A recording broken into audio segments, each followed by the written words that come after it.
ఒక సినిమా అయిపోక ముందే మధ్యలోంచి లేచి బయటకు వెళ్ళిపోవడం చాలా అంటే చాలా రేర్. ఎస్పెషల్లీ ఎంత రాడ్ మూవీస్ అయినా కానీ అయితే మధ్యలోకి వెళ్ళి బయటకు వెళ్ళా. అట్లాంటి రాడ్ గానీ నాకే ఈ మూవీ ఇంటర్వెల్కి బయటకు వెళ్ళిపోవాలనిపించింది. అంత అంటే అంత బ్యాడ్ సినిమా అండి. కర్మరా బాబు. ఆఫీస్ నుంచి కాల్ వచ్చింది, అర్జెంట్గా వెళ్ళాలి, తప్పదు.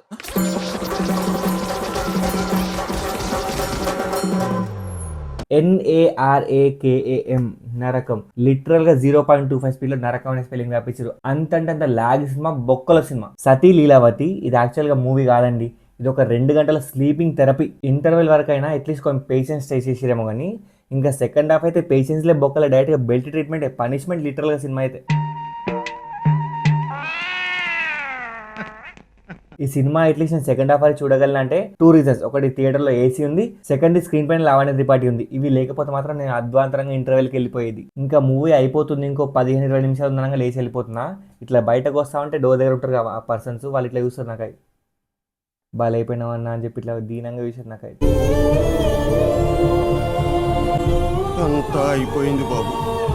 తమిళ్ ఫేమస్ కామెడియన్ ముట్ట రాజేంద్ర గారిని ఈ సినిమాలో బ్లూ ఫిల్మ్ తీసే యాక్టర్ గా, బ్లూ ఫిల్మ్ తీసే డైరెక్టర్ గా చూపించారు.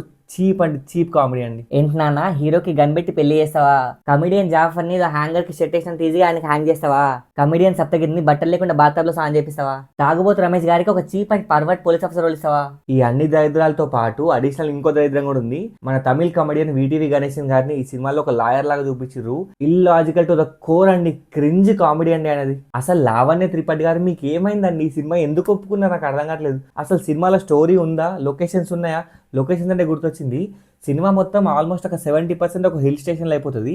దట్టు పర్టికులర్గా మొత్తం ఒక ఇంట్లో అయిపోతుంది. టు బి వెరీ స్పెసిఫిక్ ఒక బాత్రూంలో అయిపోతుంది.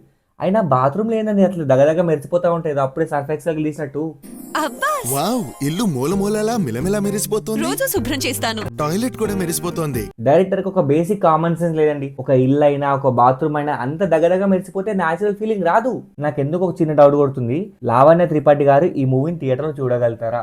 లావణ్య త్రిపాఠి గారు మాత్రమే కాదు, డైరెక్షన్ టీం అయినా, ప్రొడక్షన్ టీం అయినా, అంటే సెట్ బాయ్స్ అయినా, వీళ్ళలో ఏ ఒక్కరైనా ఈ మూవీకి వచ్చి ఉంటారా? లిటరల్ నేను థియేటర్కి వెళ్ళినప్పుడు 10 మంది అండి. 10 మంది అంటే 10 మంది, 100 మంది ఉన్న కెపాసిటీ థియేటర్లో 10 మంది వచ్చిరంటే అర్థం చేసుకోండి ఆ మూవీ ఏ లెవెల్ ఉందో. పైసల్ని మొత్తం బర్బాద్ చేసి ఇట్లా నీళ్ళు మొత్తం బురదలు వాడవచ్చిన పైసలు అయితే. టాలెంట్ ఉన్నోడికి అవకాశాలు ఇవ్వండి రా, అంతేగాని కెమెరా ఉంది కదా, ప్రొడ్యూసర్ దగ్గర పైసలు ఉన్నాయి, పోతే వాటి పైసలు పోతే నాకేం ఫరక్ పడతాయి అని చెప్పి డైరెక్టర్స్ కి ఇవ్వకంటారా నాయన అవకాశాలు. నాకు ఈ సినిమా ఇవ్వడం వల్ల టికెట్ పైసలు 200 బొక్క అండి. ఎవరిసారు ఆ పైసలు నాకు అర్థం కాదు.